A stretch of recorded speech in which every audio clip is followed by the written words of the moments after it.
You know how to book flights and hotels. All you're missing is a tool to plan the travel experiences you'll have once you arrive. That's why you need Viator. Book guided tours, excursions, and more in one place. There are over 300,000 travel experiences to choose from, so you can find something for everyone. And Viator offers free cancellation and 24/7 customer support for worry-free travel. Download the Viator app now and use code Viator10 for 10% off your first booking in the app. Find travel experiences for you. Do more with Viator.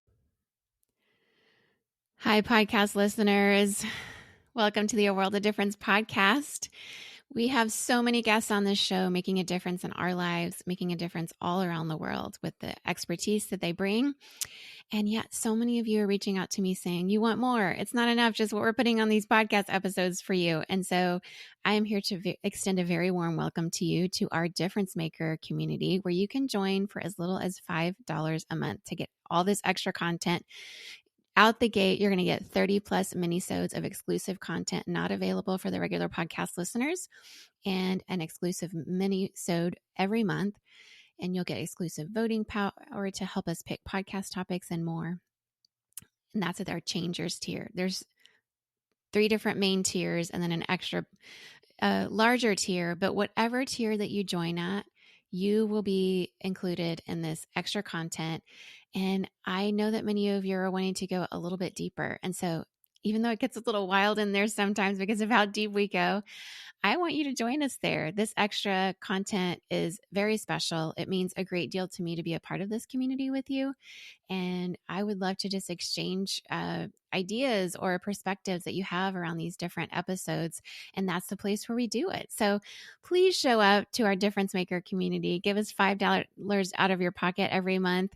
And I think that you'll have a lot of fun in there, because we do. And I would love for you to join us. So go to patreon.com/A World of Difference to join us there.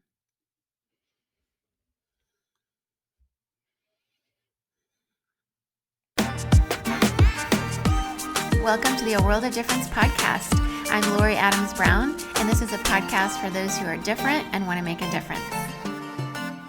Hello, everyone. I hope you've been having a great Earth Day week celebration.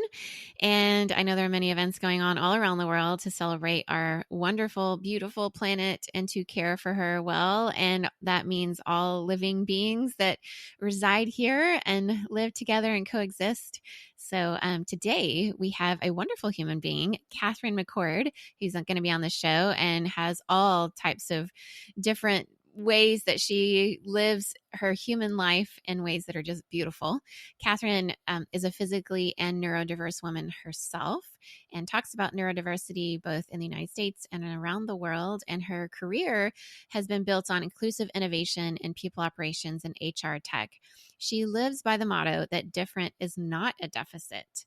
And she's going to talk today about her own journey with neurodiversity, which includes, well, she'll give us a definition of that first of all, but it includes OCD, and she also lives with bipolar. And she's going to describe for us what her journey has been like, how inclusion is important both in the workplace, but just in life with people we care about and love, and also speak directly to any of you out there who do struggle with bipolar. She's going to talk about her own experience and how we can support people with bipolar. She's also married to a man who is on the autism spectrum, and she's going to talk about all the parts of him that she loves and why often we have these biases and stereotypes and boxes that we put people in that aren't always helpful.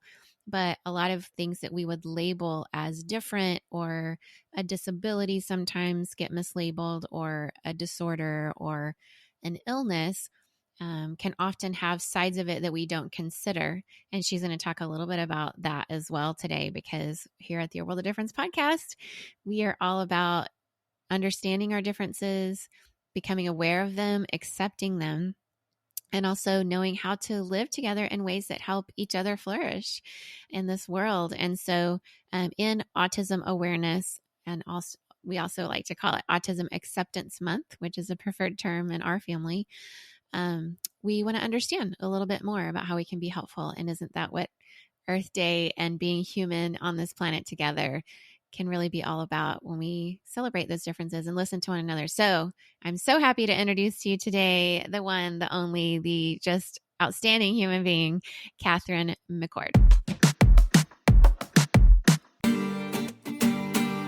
Hello, Katherine, and welcome to the A World of Difference podcast today on Earth Day. How are you? I am fantastic. And that's such a cool day to get to be your guest. Thank you. It is a cool day to get to be your guest. We love the world. We love this planet.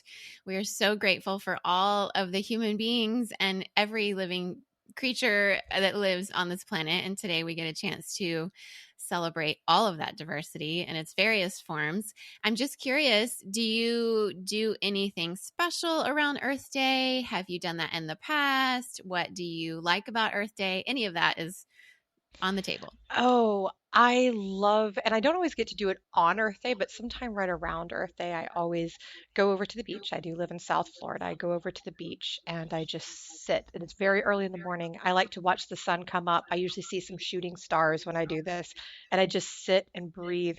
And then I take my dog over to one of the nature preserves, and we just hang out with the trees and the plants and listen to all the sounds and have a grand old time together. That's how I celebrate. Oh, I want to celebrate like that. I need Well, to come make a to trip to Florida. South Florida, and my dog just passed away, unfortunately, in February, but we're starting to foster soon. So maybe I'll Oh, be that's a showing up in beautiful South process. Florida. Yeah, it is. There's a rescue here in California that we've signed up to be foster family for until we're ready to adopt again, because our little one that passed away was a rescue from Singapore from when we lived there. So we're still grieving Good her, for you. little Oh, Coco. yeah. And I'm sorry to But when hear we're ready that. to open our home, yeah, no, it's tough. And, you know, it's although it's normal and part of life, it's still really, really hard to deal with that kind of grief. And she was a part of our family, and that unconditional love that dogs can bring you when you walk through all of life's traumas. We were with her way more during COVID than we had been before, with kids in online school for a year and a half. So, Oh, yeah. she she was a part of us and always will be in so many ways. But yeah, Earth Day is very special in It our is. family, has been for years. And we lived in Sumatra.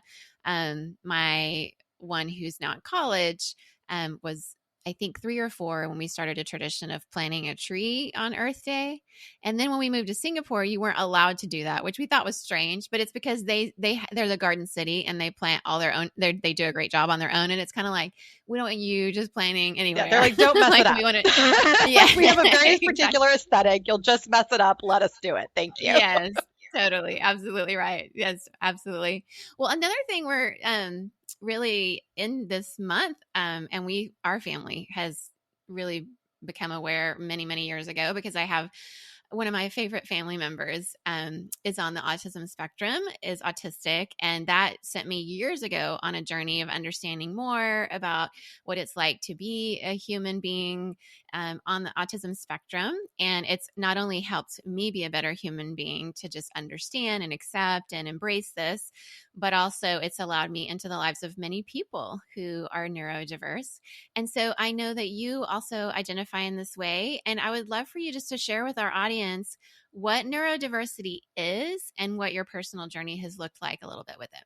Sure. So neurodiversity, first of all, is a widely encompassing terminology. So it was originally coined by a woman with autism in Australia who is a sociologist named Judy Singer.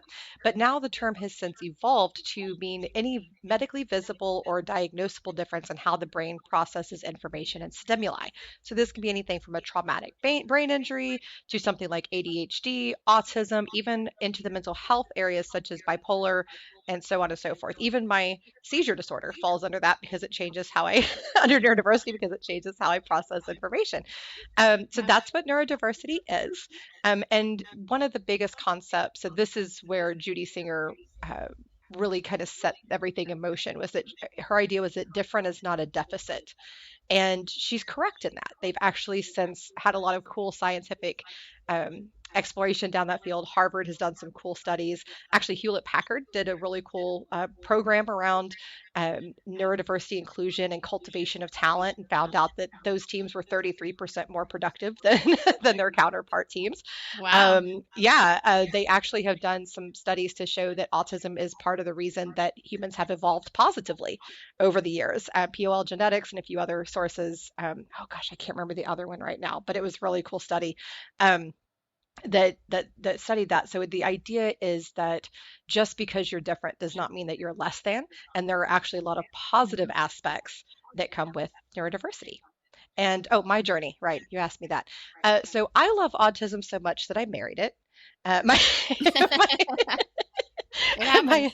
my husband is on the spectrum, but actually a lot of the things that do endear him to me, it turns out, are part of that part of his brain. And it's fascinating. It really is. And one thing that I like to remind people of during autism awareness is that be very careful, because there are still a lot of these groups out here that support awareness like it's something to be sad about. It's like, oh, come raise Mhm. money because these poor people, they're so pathetic. Be very careful, because that is not accurate. There are some people who have disability that go along with their autism, but autism is not inherently a disability. In fact, it can be something of a superpower. Um, just look at, I mean, all the people out there that have autism that are highly, highly accomplished. As for me personally, I have multiple neurodiversities. The two that I discuss the most are obsessive compulsive disorder, which was discovered in me as an early child. And then also, I do have bipolar, which is a lot of fun and, and can actually be a superpower. So people tend to go like, oh, it's a mental illness. I'm like, yeah, it's a mental health diagnosis. Be careful calling it an illness, because if you see me when I'm manic, I look like Superwoman. So Yeah. just kind of be careful. And but the manic stages also have their dangers with them. It's just Mhm. a matter of learning to balance. So that's a little bit about Yeah. my journey. Well, thank you. I really appreciate your vulnerability. And I know that people all around the world listening are learning so much already just from what you're saying. We have people in our podcast community that are also would consider themselves neurodiverse, of all the, even every single thing that you mentioned. And inclusion has been difficult in some countries, some cultures, some workspaces, and educational spaces more than others. And so I personally try really hard to be inclusive, but I think part of that process means sitting and deeply listening to people who have all these differences. That's what our podcast is about. So help us 100%. understand, yeah, help us understand how inclusion is important and what you, especially when it comes to neurodiversity and the things that you just mentioned, would say to us who want to be more inclusive in this community. Just to give a little background before I answer your question, that's a beautiful question, by the way, so thank you. Is I have been doing work around inclusion and neurodiversity for, oh gosh, years now. I don't even know how many. And Yeah. I do speak and teach both nationally and internationally on these topics. Um, it's something that is very near and dear to me. And I do own a company that does a lot of work around inclusion. We do inclusion consulting as well as HR and so on and so forth. So that's what I do for a living. So when I think about this, it's not just the professional element, though, it's the personal. And a lot of people think that I got into it because of my journey, but that's not it at all. I saw a lot of pain in what I was doing caused unnecessarily, and usually, to be fair, very unintentionally by Right. other people. They're not trying to be jerks often. It just accidentally works out that way. One of the most detrimental things that I found over the years that people can require is masking. And masking simply means that you're asking somebody to behave in a way that's not normal to them, but is normal to you. And Mm, people are really bad about that. Things like requiring eye contact, yeah. requiring physical touch, requiring camera on, getting upset if somebody wants to do stemming, which if you've ever seen a person, doing things like this, maybe rocking, things like that. There's Hmm. all different types of stemming. Stemming can be auditory, humming to themselves, that kind of thing. Um, Also, using fidget toys, sitting on bounce balls instead of chairs. These things are are ways that people make themselves more comfortable, and it actually helps them focus and become more productive, including not looking at you. We Yeah. have this weird thing about looking at somebody as a way to show that you're listening. Well, for some people, yes, but if you get somebody who is in the neurodiverse community, they may listen better if they're not looking at you directly. Right. So it's a lot of realizing that your normal is not other people's normal and just coming to understand that. So there's one thing, because there's so many different things that people can need from all the different diversities, right? Whether it's people with physical diversity, neurodiversity, cultural diversity, socioeconomic diversity, so on and so forth. There's one thing that will always work for you, and that is to break your ego defense and respond with curiosity. So the Mm. ego defense is natural. That's a natural thing that your brain does, that where it needs to be right. So when it hears something that makes it feel like it's wrong, it throws up defenses as to why it's right. But that doesn't actually help us in today's society. That's an old need. It's something that we need as children. It is not something that we need as we progress, especially when it comes to our interactions with other humans. So when somebody tells you, this is what I need, and it's contrary to what you're doing, or even if they say, I need you to stop that, instead of responding with ego, take a deep breath and respond and say, tell me more about that. Mm. And it will work wonders for you. Whether you're in leadership, whether this is your friend, whether it's your partner, it will make such a difference. So that's my number one sort of rule or tip for inclusion is break the ego defense and respond with curiosity and come to the understanding that your normal is not that of everyone else on the planet. Such a good tip. Honestly, judgment to me, the opposite of it is curiosity. And curiosity leads to knowledge. And who doesn't want knowledge, right? Right. And knowledge can be used to help change the world. But if we apply empathy toward other human beings along with the knowledge, there's just like so much we can accomplish together. Honestly, this is a great tip for me as a mom with teenagers, just to take a deep breath and then be like, oh, tell me more about that, You honey. are not the first mom to say that to me. Like, wait a minute, this is a good mom. You were actually the third mom in a period of about 5 weeks to say that to me. Yes, raising Gen Z is no joke. I'm just saying they're awesome, but wow, we need to So take a educated moment though, and it's sometimes. like, ah! Yeah, they come out with some things you're like, okay, right, okay. Yeah, I'm just that's gonna be fun. curious. Stay curious. Yeah, Yeah, stay exactly. curious. That's what But it yes, is. And never yep, be afraid to, like, you're gonna mess up. I still mess up. yeah, I'll do or say yeah, something and I'll have somebody message me and go, "Hey, just so you know, this would be better." I'm like, "Okay, cool." And thank you. And if I have further questions, I ask them and I adjust as best I can. The hardest one for me is stopping the use of the term guys to refer to everyone, because that's me a lot too. of people don't care for that anymore, but that's so hard for me. And I try and I catch it when I do it. I correct it in the moment, but Right. it still comes out of my mouth sometimes. It Yeah, no, I struggle with that too. Afterward, and it's just English. It's such a like. I speak several languages, and it's not an issue in other languages that I speak, right? Because there's just anyway, some languages don't, That's not what especially people Asian say. languages, don't have gender. Yeah. Yeah. Yeah. Associated. Anyway, it's like why? Um, so, but yes, we're all working on something. That's a saying we've had in our family since our kids were little, and whether you have a diagnosis or you don't, I mean, mommy's working on this. There's no label for it, but I'm really working hard on this, and it's a lot of hard work, and I need your support. And I know you're working Yeah. on this, and we're trying to help you. But we're all working on stuff, right? So, let's jump into a little bit about, because you've worked in HR and in tech for a while, and then that can be a specific type of environment. And we have a lot of people listening. I live in Silicon Valley. We have a lot of people here that work in tech, that work in HR, and they're interested not only in being more inclusive, but also there's been a lot of conversation around mental health in the workplace. And it's causing us to rethink some of our systems and ways that we work in order to be bring our full selves, but also be understanding of the differences that we all bring. And like I said, if we're all working on something, how do we work in a workplace that accommodates all the different situations, especially mental health? I'd love to hear your thoughts on that. That's a big topic. Yeah. But a great one. Mental health in the workplace, first of all, is really underrated. I have a wonderful friend from Finland. Her name is Ira, and she works with a company called Emergy, and they do a lot of work around emotional agency, which is learning how to use emotions appropriately in the workplace, both from a leadership standpoint and from the employee standpoint, all of that.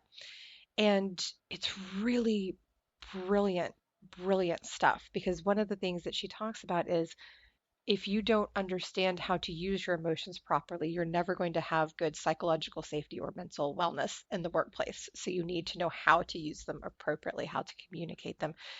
As leaders, how to anticipate the emotions of your team. And that's a big part of it. And I think one of the most detrimental things we do right now in the workplace in terms of mental health is denying emotions or this weird Mm, separation of personal and professional. Now, I agree with that you don't need to necessarily talk about your personal life all the time at work. From that standpoint, I yeah. agree with that old idea.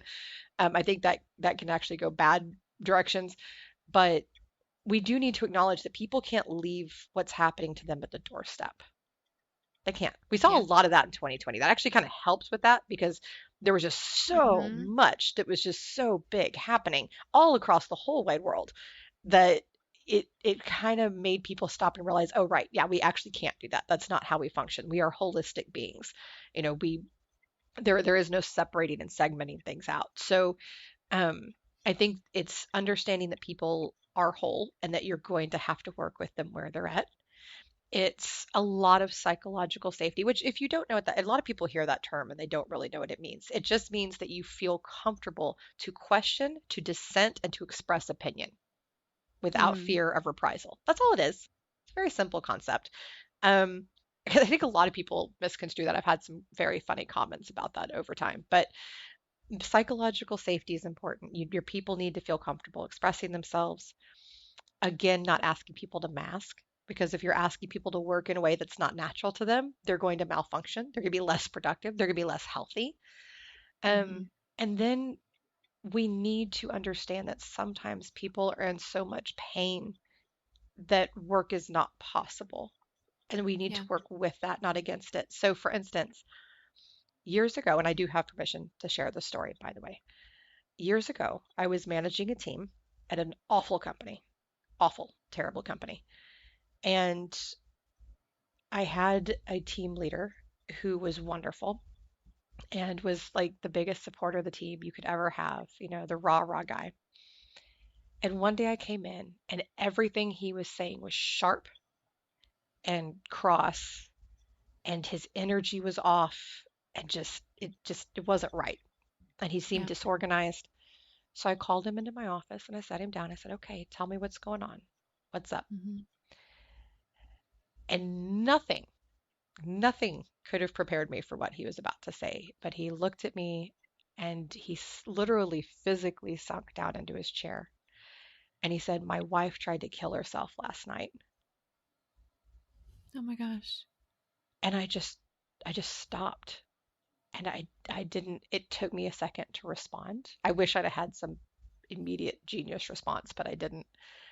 And we sat there and I said, "Okay." I said, I'm so sorry, but I've got to ask, why are you here?" That was the Yeah. first thing. And I Yeah. realized immediately how rude that sounded. I said, "Okay, I didn't mean that aggressively. I'm just curious. Why are you here?" And he said, "Well, when I changed positions, they didn't let my PTO carry over. So I don't have any PTO and we can't lose any money right now." Oh my gosh. And this was not the kind, and I did call HR to double check on the higher up in HR to double check on this, but I already knew the answer before I did. This company did not allow you to change over PTO, donate PTO, anything like that. They sucked. So they just did. Mhm. Sorry, it's just truth. Yeah. Um, and so I looked at him and I said, "Okay, you are working from home for the next few days. Take your laptop, respond to 2 or 3 emails a day so that it looks, I can prove that you were doing something, and go be with your wife. Yeah. Reach out to me in a few days and we can see where we're at." Mm. And when he came back, he was much better. He was energized because she was better. Things were on a better track. It Hmm. was better. Hmm. And it just, it's one of those things. Sometimes you have to put the human first. And I think like with the mental health thing, that's what we forget. We focus on numbers and all this kind of thing, but sometimes you have to put the human first, and then ultimately it works out. I mean, if I'd have made him stay and work there, he'd have messed a whole bunch of things up. I guarantee you. He would, he would have been slow as heck. He would have made everybody else miserable. Then they're slow, and then they're messing things up, and everybody's feisty and all that. And you might have a problem that arises that takes you weeks to squash. Yeah. Whereas he got a few days off, he came back and kicked butt. There you go. You know? Yeah. So just giving people the space to heal, listening to them, let them tell you what they need, those kinds of things. Sorry, that was a really long answer, but Oh, please don't apologize. That was a powerful answer. And the reality is, life happens, right? yeah, We're human.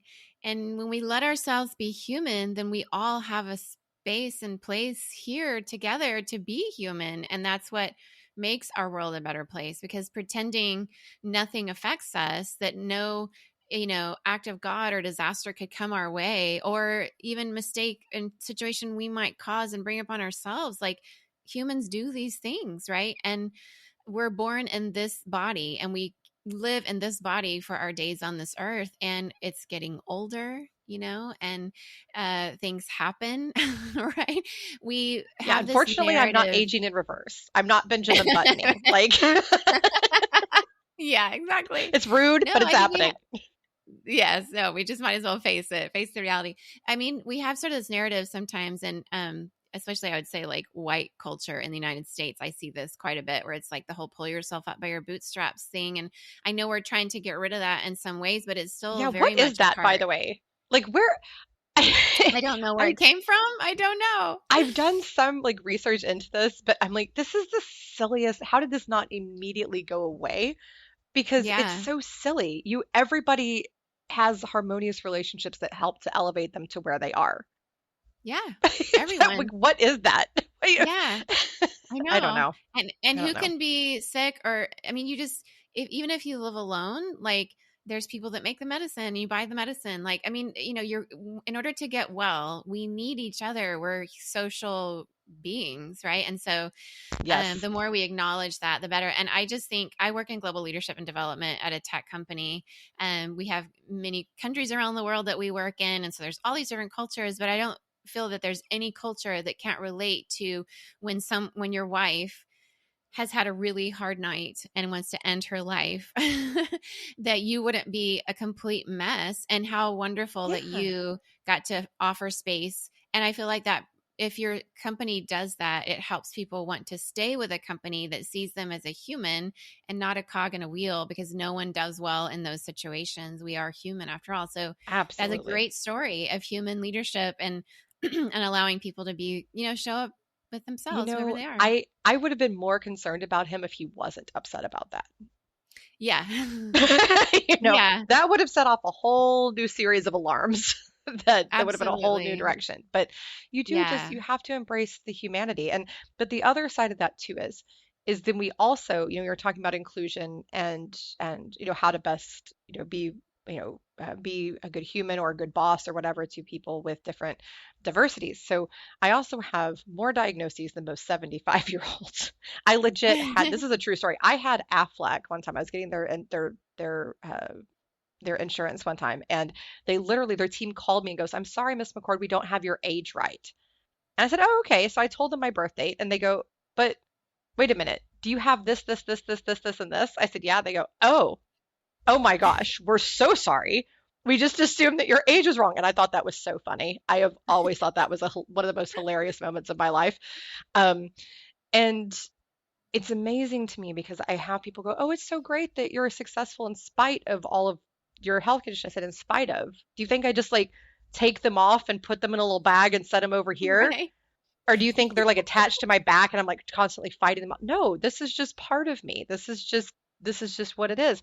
So no, I am successful with all of my diagnoses. I am successful Mm. with my neurodiversity. I am successful with my 5,000 million medical conditions. And it's actually part of what makes me successful. for various and sundry reasons. And so one thing I always talk to people about too is don't project disability. Do not assume disability Mm. of somebody else. Disability is not a bad word. I No. have legal and medical disabilities. It's the social disability that'll kill you, though. That's what'll just Mm. squash you into nothing. And that is when society tells you you're disabled Yeah. against, whatever, evidence to the contrary. And so there's nothing wrong with medical disability. There's nothing wrong with legal disability, but don't push social disability onto someone that can devastate their life, not just this job, not just this situation, but it can really cause a problem for them. Mm. So that's one thing I always like to remind people of too is don't assume what somebody can or Hmm. cannot do. Trust me. I've had people Yeah. tell me, "Oh, people with autism are terrible leaders." I said, "Really?" Because the best manager I ever knew was on the spectrum. So Yeah. I don't know what you're talking about. Or they can't do sales, really, because I know somebody who has 6 sales awards that would beg to differ who's on the spectrum. Yeah. So, it's just, There's so many boxes. Yeah. yeah, I'm like, Yeah. don't assume and don't project your discomfort. One of the funniest examples I have of that is after years, almost a decade of fighting for a hysterectomy, I finally got it. And I had everybody go, "Oh, I'm so sorry." I'm like, "You're sorry that I'm healthier? That's very weird." They always kind of laugh and they're like, "Oh, no, I meant, because I said so because it made you sad. You assumed I was Mm. sad." And they Right. go, "Oh." And I'm like, "Yeah." I said, "It's Yeah. okay. It's kind that you wanted to show empathy, but you don't need to. I'm okay." you know. You're like, I'm So fine. be careful, just be kind of careful with that. I think again, remembering the world doesn't revolve around us. There's other people in Mhm. it. Oh, such a good lesson. That's just all by itself the mic drop of the interview, probably. But we will Thank have you. another few questions here. I do want to dig a little deeper into bipolar. And we do have a lot of stereotypes and bias around that in our workplaces, our educational spaces, and our societies.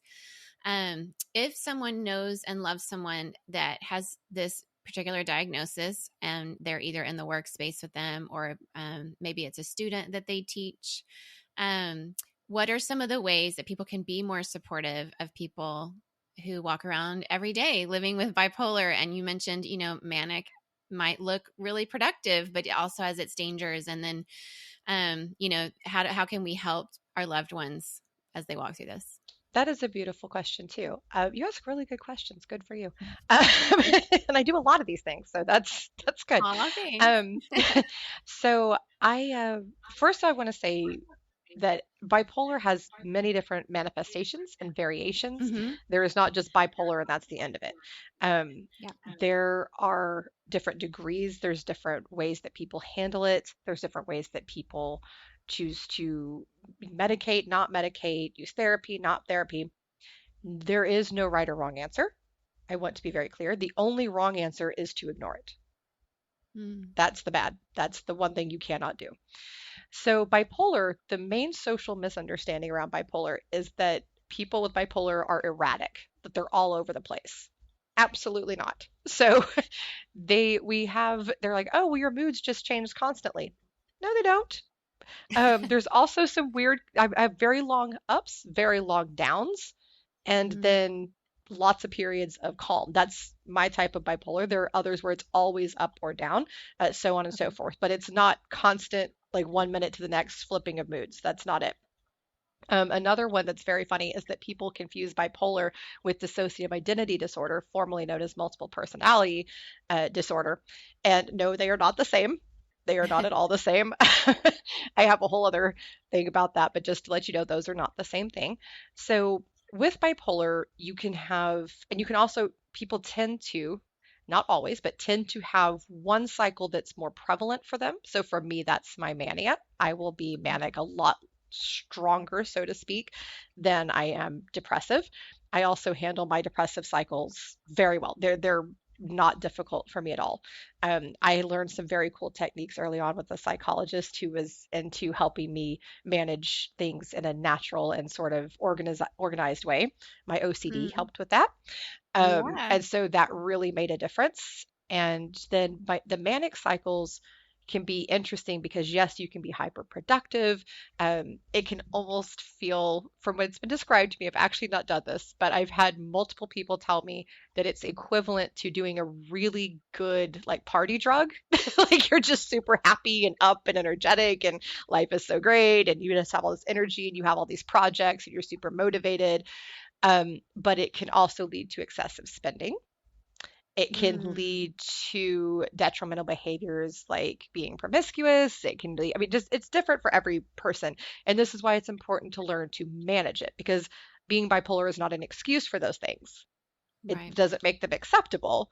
You just need to learn to manage your impulses, basically. So it kind of, what I would say if you want to support somebody who is bipolar, number one, encourage them to find a way to successfully manage their condition, whatever that is, and do not push anything on them.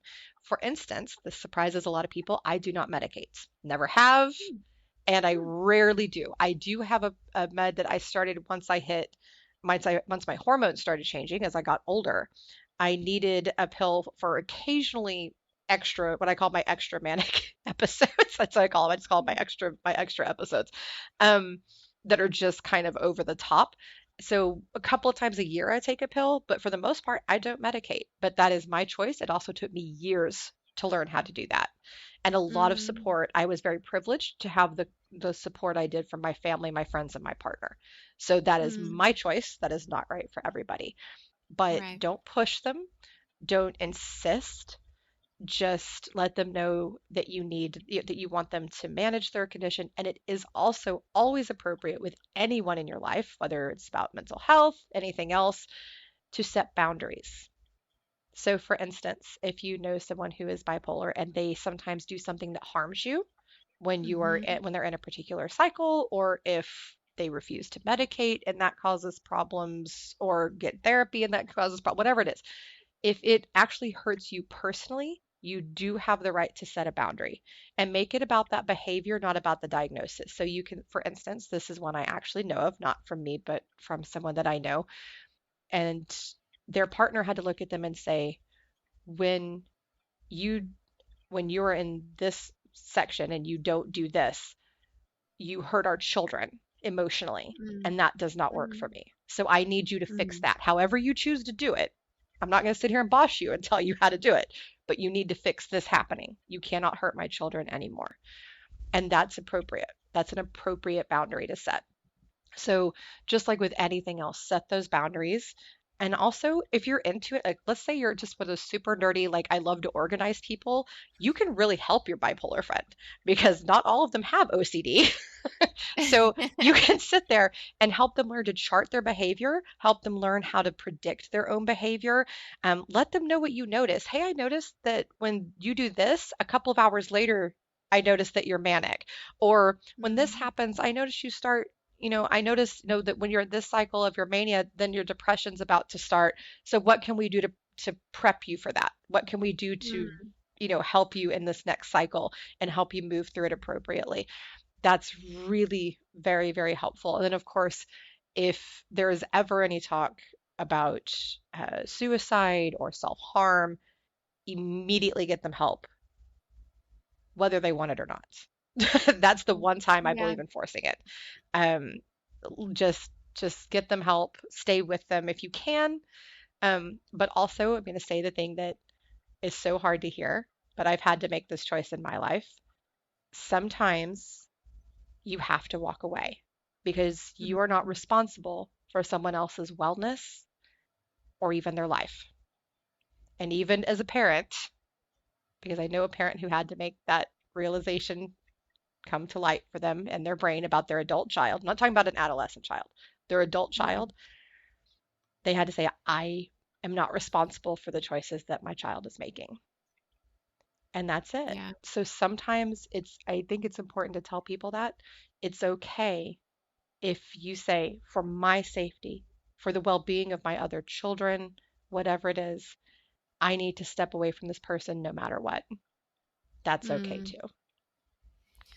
It's tough stuff. It's hard, It hard to is. do that. And I It hope is. whoever is listening around the world that's walking through this right now, is able to hear that and find a good therapist to help walk through, especially if you're parenting an adult child. That's really tough, especially if you're in another country from them and like you just worry, and it's like so many things can happen. But yeah, thank you for sharing that. Yeah. I want to sort of end our time together on this podcast with just a chance for you to share, maybe to somebody who's listening who does have a diagnosis of bipolar. We just now talked about how we can support those individuals, but I wonder if you'd kind of end here with just speaking directly to them, somebody who's suffering. Maybe they've been diagnosed and they know it, or maybe they suspect that they have it. What do you wish someone had told you maybe along the way? You know, I think that it's not what I wish somebody would have told me, it's what somebody did tell me. And just remember that any diagnosis is no different than in any other part of your body or your being. It doesn't define you, it doesn't own you, it doesn't control you. It's no different than the finger on your hands. It's okay. You can learn to use it, right? And work it to your advantage. It may take time, it may be somewhat frustrating, but you can do it and it will be okay. And there are times that it's hard, but there are also times that you will thrive. And when you get to a certain point in your journey, you'll realize that most of the time you are thriving. And that is a beautiful point. So don't be afraid. You can find your tribe. There are millions upon millions of us out there. You can even look up Bipolar Comedy Club. Yes, there is a comedy club full of people that are bipolar. That's And funny. they're wonderful resources. Some of them are even therapists. You can reach, and counselors, you can reach out to them. They're a wonderful source of support. There are many others as well. If you want recommendations, I'm happy to make them, but just find your tribe, your people that will talk to you about it, be honest with you about it, will tell you the good, the bad, and the ugly, and that will love and support you no matter what. Ah, such a beautiful message. And I hope if you're out there and this is something that you're struggling with, that you will reach out to Katherine so she can point you toward more of these resources. Very helpful. We are going to continue the conversation later with our Patreon supporters, and we'll continue talking there. So if you haven't joined our Patreon community, please hop into patreon.com/a world of difference. But I do want to leave Katherine with an opportunity for you to tell people where to find you so they can find out more about the work that you do and those resources we just mentioned. Absolutely. So reach out to me on LinkedIn. I am Katherine McCord, and it's very simple to find me. I'm one of like two people with my spelling on LinkedIn. So it's in the US, so it's super easy. Also, K McCord, KMCCORD, speaking.com is my speaking website. And then also, you can find me, my company's name is Titan Management. So, and we're the recruiting Titan Management. There's also one that does like construction or something, but we're the we're the recruiting and HR based Titan Management. I love it. Thank you so much for the work that you do, for your speaking, just for being so vulnerable and sharing with us today. It's been lovely to have My this pleasure. conversation with you on Thank Earth you. Day and at Autism Awareness/Acceptance Month. What a great Yes. time to talk to you. Thanks, Katherine. Thank you. Well, I hope you enjoyed that conversation as much as I did. Katherine is just a spectacular human being. I was so honored to have her on the show today to talk about what we typically don't have conversations about out loud. And so that's kind of one of the things here at A World of Difference that we want to do is not hide behind our differences, but openly discuss them and be vulnerable and understand each other. And I think that Katherine, just her way of being in the world allows her and all of us to show up fully who we are. And I just really appreciate her work and her life and her voice around this. I would love it if you would end up finding her and the work that she's doing, reaching out to her in professional ways, but also even just the resources that she mentioned for bipolar and her journey with it and how she's found some of those resources to be helpful. So please reach out to her, follow her on LinkedIn. And I think that she has so much to teach us, and I'm really grateful for her and her work.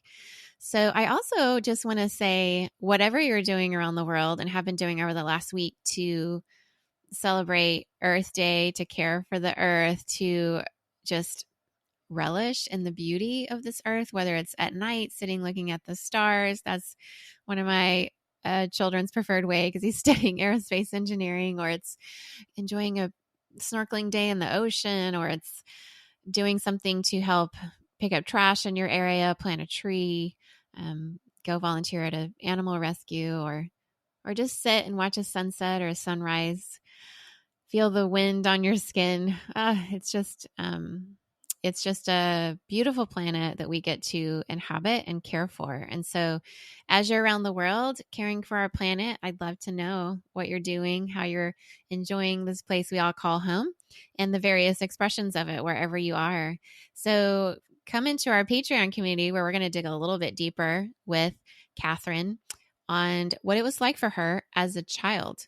And she's going to tell us a little bit about understanding as a child that she was different, and what that was like for her particular journey. So join us in there in the Patreon community as we go in with an exclusive interview with her about that. And then also on any of our socials, if you want to just let us know what you're doing for Earth Day, how you're appreciating the earth, or maybe a goal that you have for the next year on how to care for the earth, or appreciate the earth better. I'd love to hear about it. And maybe you'll give us some ideas. Maybe we could exchange some ideas and learn how to do that differently in our little parts of the world, wherever we are. So once again, happy Earth Day to all of you. I hope you're learning lots in this Autism Awareness, Autism Acceptance Month. And we have some great episodes coming up for you on the podcast. We're going to be interviewing Zachary Wagner about his book, Non-Toxic Masculinity, Recovering Healthy Male Sexuality. We're going to have Sheila Gray Gregoire, who has a newly released book called She Deserves Better. She's done research around women and growing up in the evangelical church, and some of the purity culture messages and how those panned out over time. As you may recall, we had her on the podcast a couple of years ago when her book, The Great Sex Rescue, was just releasing. But she's done a lot of more research since then, and her new book, She Deserves Better, will be coming out, and we'll be talking about that for Sexual Assault Awareness Month as well. So we have a lot of great people that are going to be on the show, and I'm super excited to introduce them to you if you've not heard of them before. So please join us for those episodes. And also, we had to reschedule, but I wanted to let you know that we're going to be having a particular emphasis on Earth Day that we had to delay. But Kyle Maillard Schaap has written a book for understanding more about how we can care for the planet and be more involved in that as people of faith. So he was going to be on in time for Earth Day, but because of our rescheduling, he'll be on in early May. So look forward to that as well. And in the meantime, thank you for listening. It means so much to me that you're here in this community. You're making my world a better place. You're making a difference in my life. And I know that you are just doing great things wherever you are. So please keep being yourself, showing up and all your differences, and making a difference wherever you are. Bye.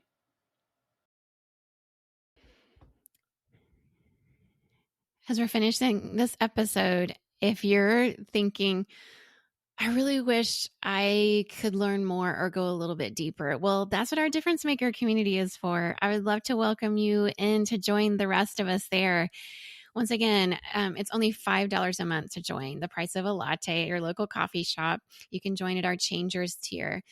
Difference Makers is a community that really means so much to me. It's very special because each time I have a guest on the show, I record something outside of what we give to just the regular podcast audience, where we go a little bit deeper, and then I post those video episodes in this community and we can discuss them.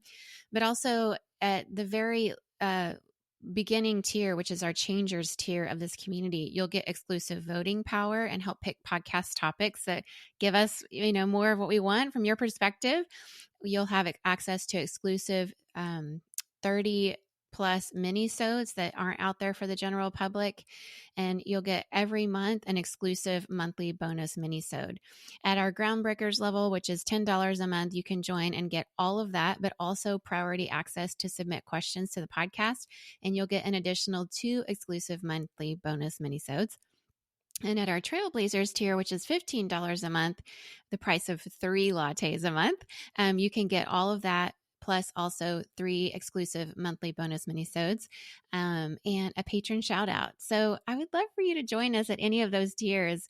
It'll help you come into this community, be in the midst of all of us, other difference makers, and we'd love to hear your perspective. I certainly would. It's a place to engage more with me and the audience around what you like, what you're resonating with, and once again, go deeper with each of our guests. So please join us in this membership community. I would love to hear your perspective and love to share this extra content with you. So show up at patreon.com/aworldofdifference. America. We are endowed by our Creator with certain unalienable rights: life, liberty, and the pursuit of happiness. At Grand Canyon University, we believe in equal opportunity, and the American dream starts with purpose. To serve others in ways that promote human flourishing and create a ripple effect of transformation for generations to come. Find your purpose at Grand Canyon University. Private, Christian, affordable. Visit gcu.edu.